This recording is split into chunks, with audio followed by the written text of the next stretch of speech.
আসসালামু আলাইকুম রহমতুল্লাহ। সৌদি আরবের নারীরা প্রায়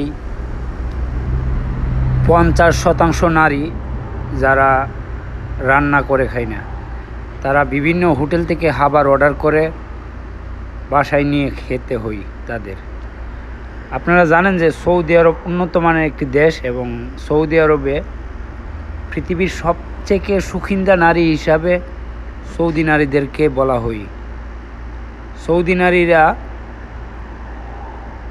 শহরে যে সকল পরিবার থাকে তাদের মধ্যে প্রায় 70% নারী যারা খাবার অর্ডার করে নিয়ে আসে।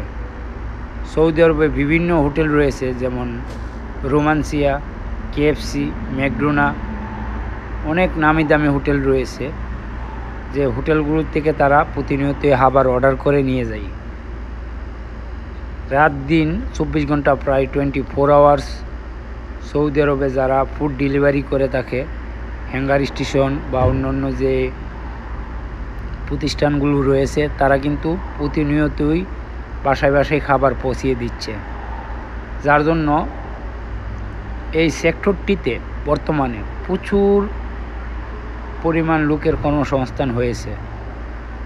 সৌদি আরবের প্রত্যেকটি জায়গা থেকে আপনারা দেখেন যে কী পরিমাণের হোটেল এখানে একই জায়গার মধ্যে, আর এখানে কিন্তু গাড়ি এবং দোকানে খাবারের জন্য সিরিয়াল লেগে যায়, কারণ তারা পাক করে খায় না।